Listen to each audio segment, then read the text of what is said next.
sini tertulis ya di dalam awal buku pembahasan bagian C ya, Thalabul Ilm, manusia adalah khalifah yang akan mengelola alam semesta ini. Allah Subhanahu wa taala menciptakan manusia dalam bentuk yang sebaik-baiknya, baik jasmani maupun rohani. Bahwa manusia dikaruniai ya akal untuk berpikir dan juga diberikan hawa nafsu. Untuk menggunakan akal dan mengelola hawa nafsu tersebut, manusia membutuhkan petunjuk dan pedoman agar dapat menjalani kehidupan di alam dunia dengan baik dan benar.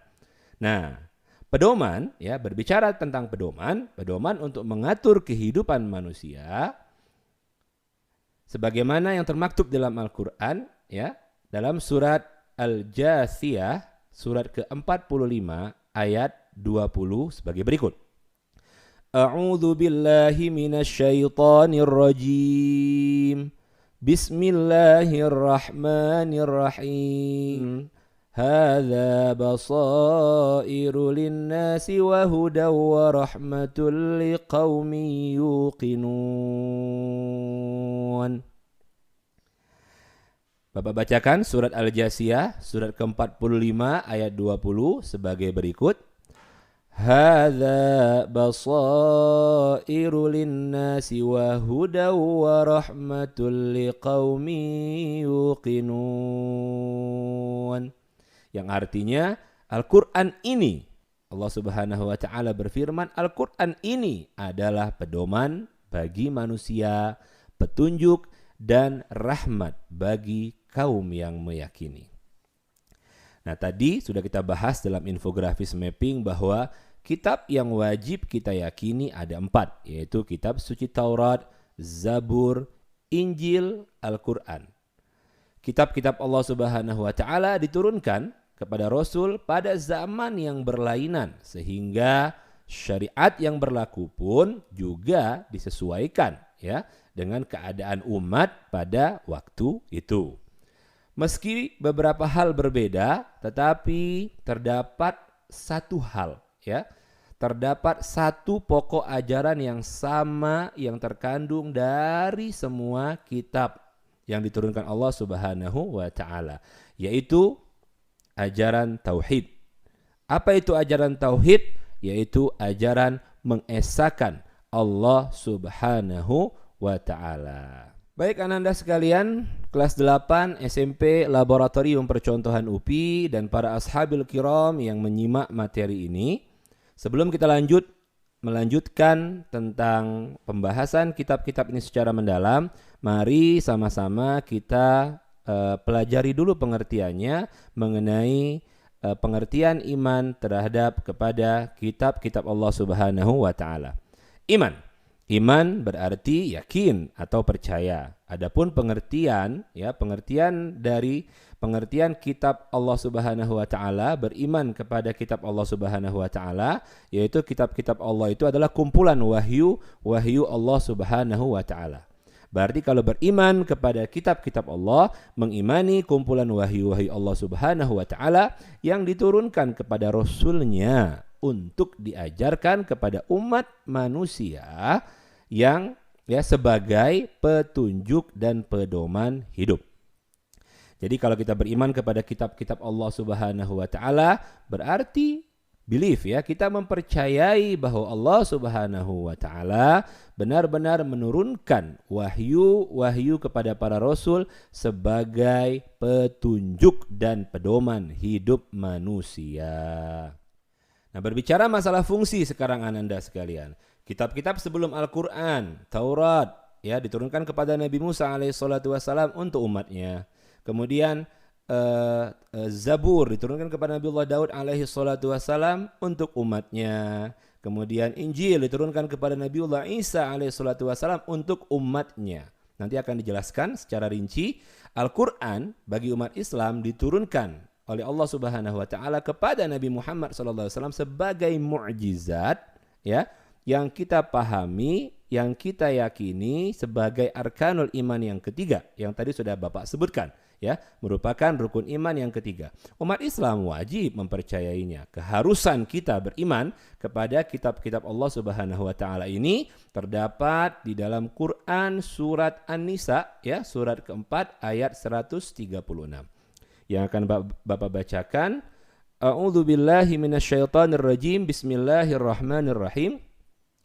Ya ayyuhalladzina amanu aminu billahi wa rasulihi wal kitabil ladzi nazala ala rasulihi wal kitabil ladzi anzala min qabl.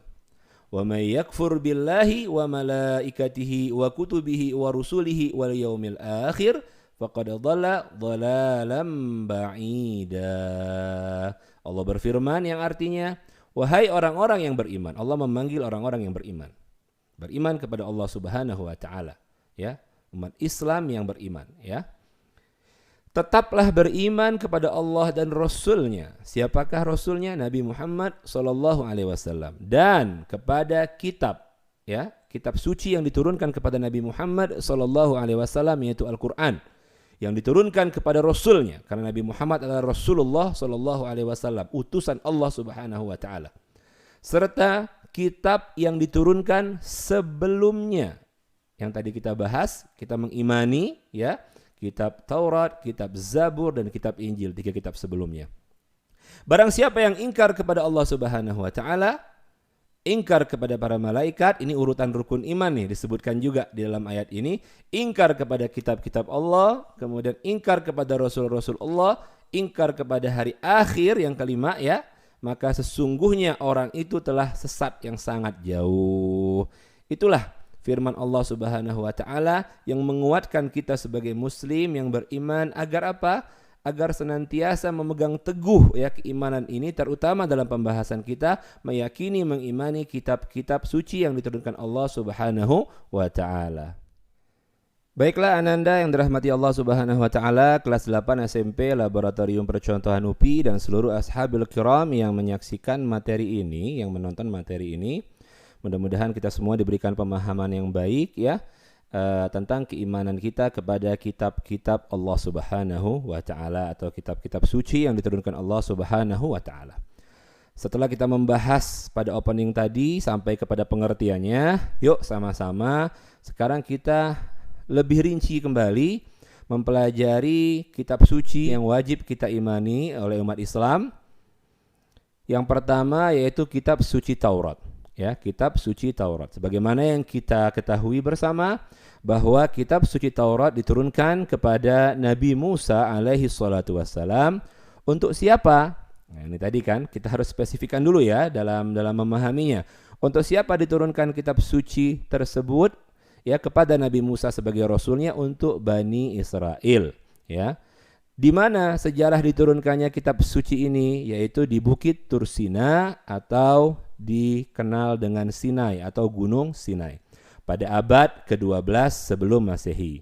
Nah, penjelasan mengenai Nabi Musa alaihissalam mendapatkan kitab Taurat dijelaskan di dalam Al-Quran, karena memang fungsi Al-Quran ini luar biasa menyempurnakan kitab-kitab sebelumnya. Bahkan banyak informasi-informasi sejarah umat-umat sebelumnya, dan bahkan, ya, para ilmuwan pun banyak mengambil sumber-sumber sejarah berdasarkan Al-Quran, karena literatur-literatur yang menjelaskan tentang sejarah-sejarah zaman dahulu tidak begitu banyak, ya, tidak begitu banyak. Karena Al-Quran banyak menceritakan, dan Al-Quran ini adalah sandaran keimanan umat Islam yang bersumberkan kepada wahyu Allah Subhanahu wa taala. Di antaranya adalah ini, ya, Quran surat Al-Isra surat ke-17 ayat kedua. A'udzu billahi minasyaitonir rajim. Bismillahirrahmanirrahim. Wa ataina Musal kitaba wa ja'alnahu hudal li bani Israil alla tattakhidhu min duni wakila. Nah, ini, ya, Allah menegaskan, Allah Subhanahu wa taala menginformasikan. Ini ilmu sejarah ini, ya. Sungguh Al-Qur'an adalah mukjizat yang nyata, bisa dikaji secara saintifik, ya. Di sini adalah informasi sejarah yang disandarkan kepada kalam Allah Subhanahu wa taala yang kita imani, yang artinya, dan kami Allah Subhanahu wa taala berkata kepada Nabi Musa, kepada Musa, kitab Taurat, ya, kitab Taurat, ya, kami berikan kepada Musa alaihi salatu wassalam apa? Kitab Taurat, dan kami jadikan kitab Taurat tersebut petunjuk bagi Bani Israel, ya. Maka janganlah kamu mengambil pelindung selain aku, kata Allah Subhanahu wa taala. Maka ayat ini pun dalam Al-Quran sudah menjelaskan secara spesifik bahwa kitab Taurat diturunkan kepada Nabi Musa alaihissalatu wassalam dikhususkan untuk para Bani Israel. Pembahasan kitab suci Taurat. Nah, di dalam kitab suci Taurat, ya, ada 10 peraturan atau yang disebut dengan Ten Commandment, ya, yang terdiri atas 3 perintah dan 7 larangan. Yang pertama adalah perintah mengesahkan Allah Subhanahu wa taala, tauhid. Jadi Allah itu esa. Tuhan yang berhak disembah itu tunggal sifatnya, ya. Kemudian yang kedua, perintah menghormati kedua orang tua, ayah dan ibu. Kemudian yang ketiga, perintah menyucikan hari Sabtu, karena hari suci bagi Bani Israel, bagi orang-orang Yahudi adalah Yaumus Sabat, ya, hari Sabtu. Beda dengan umat Islam, yaitu Yaumul Jum'ah, hari Jumat, ya. Dari dulu hari suci itu hanya 2, ya, Sabtu dan Jumat. Sabtu untuk orang-orang Yahudi yang dijelaskan dalam kitab-kitab sebelumnya, dan umat Islam sebagai umat akhir zaman dari Nabi yang terakhir dengan kitab suci Al-Quran sebagai mukjizat mengagungkan hari Jumat sebagai hari yang sucinya. Kemudian 3 perintah tadi, ya. Selanjutnya ada 7 larangan. Dilarang menyembah berhala sejak dulu sudah umat-umat terdahulu. Artinya ajaran ini adalah sudah mengajarkan ajaran tauhid, ya, tidak menduakan Allah Subhanahu wa taala. Dilarang menyebut nama Allah Subhanahu wa taala dengan sia-sia, ya. Kemudian dilarang membunuh manusia dalam aturan sosialnya, dijaga hak-hak asasi manusia di sini. Dilarang berbuat zina, ya, menyakiti, ini hal yang haram. Kemudian dilarang mencuri, mengambil hak-hak orang lain. Sudah sejak ajaran tauhid pertama dalam kitab pertama sudah ditanamkan nilai seperti ini. Kemudian dilarang menjadi saksi palsu atau memberikan kesaksian yang palsu. Dan yang ke-10 dilarang mengambil hak orang lain. Dalam agama Islam, ya, 10 perintah dan larangan tersebut juga ada, ya. Apabila umat manusia mentaati perintah Allah Subhanahu wa taala, maka ia akan merasakan nikmat, ya, dalam kehidupan ini yang bergantung kepada aturan Allah Subhanahu wa taala yang Maha Adil. Jadi Allah akan senantiasa selalu memberikan kehidupan ini menjadi tenang, kebahagiaan, tentram dan makmur jika manusianya mengikuti aturan Allah Subhanahu wa taala. Itu adalah isi dari kitab suci Taurat yang kita imani. Kemudian yang kedua, kita akan bahas kitab Zabur yang diturunkan kepada Nabi Daud alaihi salatu wassalam. Bisa dilihat di sini, ya. Untuk siapa? Untuk membimbing umat Yahudi dari Bani Israel. Diturunkan kembali untuk orang-orang Yahudi dari Bani Israel. Kitab ini diturunkan pada abad 10 sebelum Masehi. Kalau kitab Taurat diturunkan pada tahun 12 sebelum Masehi. 10 sebelum Masehi, kitab Zabur diturunkan, ya. Bagaimana penjelasan dari kitab Zabur ini? Dari mana kita mendapatkan informasinya? Dari Al-Quran sebagai sumber dan bukti yang sangat jelas, sangat otentik, ya. Bukti apa yang bisa kita ketahui bahwa kitab Zabur ini diturunkan kepada Nabiullah Daud alaihi salatu wassalam adalah ayat Al-Quran di dalam surat Al-Isra ayat ke-55. Wa rabbuka a'lamu bima fis samawati wal ard wa laqad faddalna ba'dan nabiyyina ala ba'din wa ataina Dawuda zabura. Dan Tuhanmu lebih mengetahui siapa yang di langit dan di bumi, dan sungguh kami telah memberikan kelebihan kepada sebagian nabi-nabi atas sebagian lainnya. Dan kami berikan Zabur kepada Daud alaihi salatu wassalam. Nah, Anda sekalian, apa sih Pak isi dari Zabur? Nah, di sini dijelaskan ada 2 hal. Yang pertama, zikir dan penghormatan kepada Allah Subhanahu wa taala, dan 2, nasihat-nasihat tentang kebaikan bagi manusia. Masih ada nilai-nilai yang ditanamkan bagi manusia. kemudian ada zikir-zikir atau qasidah-qasidah, lantunan-lantunan, ya, pujian-pujian kepada Allah Subhanahu wa taala. Baik, mari kita lanjutkan pembahasan kepada kitab yang ketiga, yaitu kitab Injil. Mari diperhatikan di bukunya masing-masing dan di layar, ya, bahwa Allah Subhanahu wa taala mewahyukan kitab Injil kepada Nabi Isa alaihi salatu wassalam. Saat diberikan wahyu, Nabi Isa alaihi salatu wassalam berusia 30 tahun, ya. 30 tahun beliau diminta untuk membimbing umat Nasrani pada masanya, ya. Note, dicatat, pada masanya. Kemudian kitab ini diturunkan pada awal abad 1, abad pertama, 1 Masehi, di mana diturunkannya di Yerusalem, ya. Diturunkannya di Yerusalem. Tadi diingat, kalau yang pertama, ya, kitab Taurat diturunkannya di Bukit Tursina pertama kali. Ya, sama Zabur juga, walaupun tidak ada informasinya, diturunkannya juga di Yerusalem. Kemudian kitab Injil juga diturunkannya di Yerusalem. Untuk umat Nasrani, ya, masih dalam kalangan Bani Israel, namun tahunnya yang berbeda. Kalau tahunnya kitab Injil ini terhitung sejak lahirnya Nabi Isa. Jadi 1 atau pertama dari abad Masehi. Kalau sekarang kan 2021 Masehi. Ini abad pertama Masehi. Jadi terhitungnya kalender Masehi itu dalam keilmuan itu dihitung mulai lahirnya Nabi Isa alaihi salatu wassalam, ya. Pada abad pertama di Yerusalem. Informasinya dari mana, Pak? Kita dapatkan ini dari Al-Quran lagi. Lengkap sekali. Sejarah dalam Al-Quran itu lengkap, menceritakan kitab-kitab dan sejarah umat-umat terdahulu. Ini rujukan ilmu pengetahuan, ya, seluruh dunia. Allah Subhanahu wa taala berfirman di dalam Quran surat Maryam 19 ayat 30. A'udzubillahi minasyaitonirrajim. Qala inni abdullah ataniyal kitaba wa ja'alani nabiyya. Nabi Isa berkata, ya, dalam Al-Quran termaktub firman Allah ini, Nabi Isa berkata, sesungguhnya aku adalah hamba Allah. Nabi Isa mengaku bahwa dirinya adalah hamba Allah, tidak mengaku dengan hal yang lainnya. Itu kitab suci Al-Quran yang kita imani, ya. Aku adalah hamba Allah, sama dengan manusia lainnya. Hamba Allah, bukan mengaku dari hal-hal yang lainnya. Aku adalah hamba Allah. Ataniyal kitab. Allah, dia memberikanku apa? Kitab Injil. Ya, Allah memberikan kepadaku kitab Injil dan menjadikan aku seorang nabi. Nah, kitab suci Injil ini apa saja, Pak, isinya? Nah, kita lihat, ya. Yang pertama, perintah untuk mengesahkan Allah, tauhid, lagi-lagi, ya, adalah ajaran tauhid, mengesahkan Allah Subhanahu wa taala. Kemudian perintah mensucikan diri dari nafsu duniawi yang berlebihan, ya.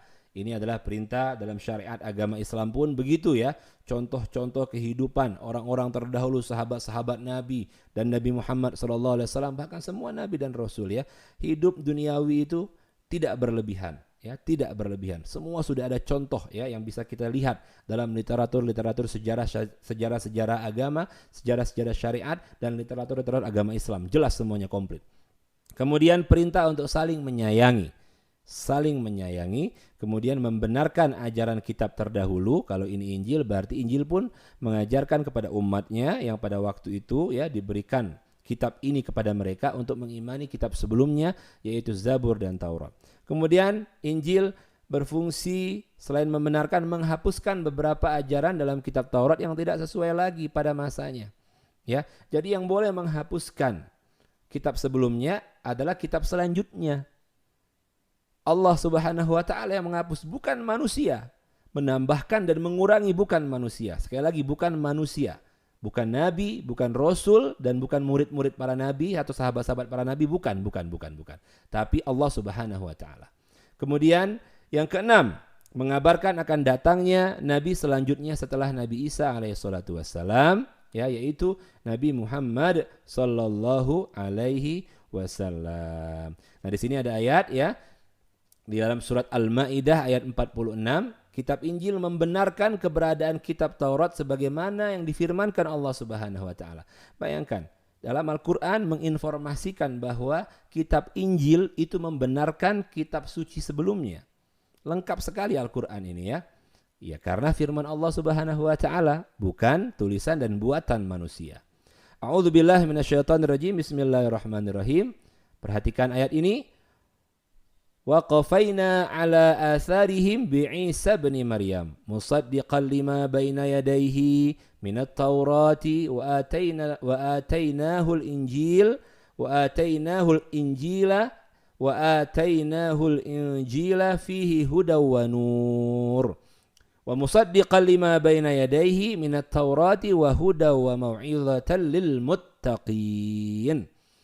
Nah, artinya ananda sekalian, dan kami teruskan jejak mereka dengan mengutus Isa putra Maryam, membenarkan kitab-kitab sebelumnya, Zabur dan Taurat, ya, yaitu Taurat dijelaskan di sini diambil yang paling lama, berarti yang pertama kali yaitu Taurat, dan kami menurunkan Injil kepadanya. Allah yang menurunkan Injil kepada kitab suci Injil kepada Nabiullah Isa alaihissalatu wassalam, yang mana di dalamnya terdapat petunjuk dan cahaya, dan membenarkan kitab yang sebelumnya yaitu Taurat. Sekali lagi diambil yang paling pertama, yang paling lama, 12 sebelum Masehi, dan sebagai petunjuk serta pengajar untuk orang-orang yang bertakwa. Masya Allah ya.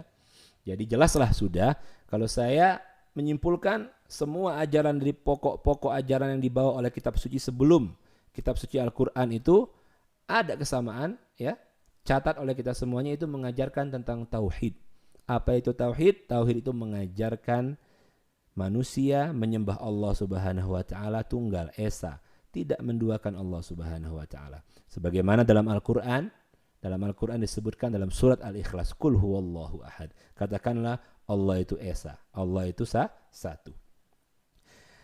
Dan berikutnya yang terakhir yang kita imani bagi umat Islam dan seluruh umat manusia di seluruh dunia, yaitu kitab suci Al-Quran. Ya, Allah Subhanahu wa taala memerintahkan, ini sejarahnya ya, malaikat Jibril untuk menyampaikan wahyu berupa ayat-ayat suci Al-Quran kepada Nabi Muhammad sallallahu alaihi wasallam sebagai mukjizat. Nah, sebagai mukjizat dijelaskan karena kitab suci sebelumnya itu bukan sebagai mukjizat. Ya, hanya sebagai kitab suci yang diturunkan kepada nabinya dan nabi rasulnya untuk disebarkan, diajarkan kepada umatnya. Tapi kalau Al-Quran, kitab suci untuk disebarkan kepada umat Islam dan seluruh umat manusia sedunia, ya. Tapi sekaligus Al-Quran sebagai mukjizat.